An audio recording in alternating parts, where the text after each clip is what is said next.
So mga idol, eto na nga po, Kai Sotto update tayo. So December na at magsisimula na nga po ang debut game ng ating pambato na si Kai Sotto. Back to back po ito na magsisimula December 16 at December 17, 5 PM po kontra sa koponan ng Ryoko Golden Kings. At eto po yung sinasabi natin na update sa ating pambato na si Kai Sotto.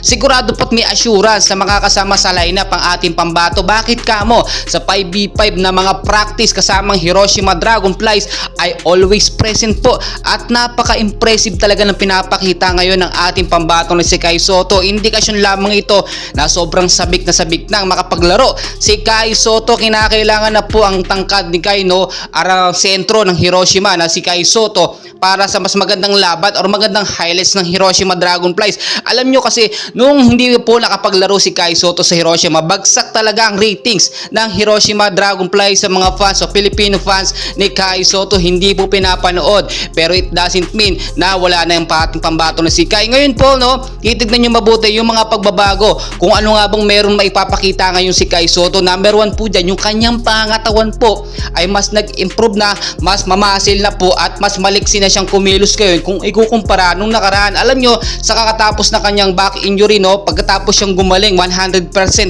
ay ibang-ibang lakas na ng Kai Sotto ang ating maobserbahan at mapapanood. And well guys, sisingit ko lamang yung mga nagsasabi na si Kai Sotto daw ay humihingi talaga ng milyong offer bago makapaglaro dito sa Olympic qualifying tournament. Well guys, ipapahiga ko kayo harap-harapan, hindi po totoo yan. Bagkos si Kai Sotto ay nagdedepende lamang sa kanyang agent na Wasserman. Kung may sisisihin po kayo na mukhang pera, ay yung agent po ni Kai Sotto, dahil si Kai Sotto lang naman ay naglalaro at pinapasahod ng agent niya. So kung sasabihin nyo na milyon ang hinihingi bago makapaglaro, well guys, si Kai Sotto kahit walang bayad, basta para sa bayan, nilinaw na po niya noon yan, ay talagang maglalaro siya. So masakit po sa mga fans ni Kai Sotto na sabihin mukhang pera etong ating pambatong na si Kai Sotto. Kung titignan nyo mabuti, si Kai Sotto po napakarami ng pera niyan. Siya talagang may mataas na na-achieve sa mga basketball player po sa Pilipinas. So talagang milyon-milyon ang kanyang kinikita. So hindi na po siya maghahangad kumpara naman sa bayan ng napakalaking pera.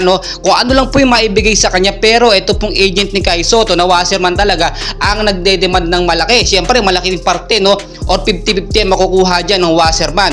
Marami din nagsasabi na sana nga umalis na si Kai Sotto sa agent niya na Wasserman, pero alam naman natin hindi pa panahon ngayon dahil may mga plano pa nga pong agent ni Kai Sotto sa kanya.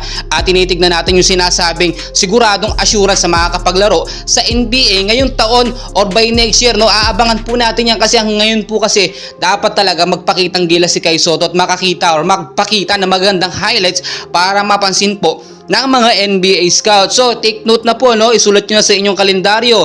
Mark your calendar, December 16 and 17, first debut game ng ating pambato ni si Kai Sotto. 5 PM yan ng hapon kontra sa Ryoko Golden Kings.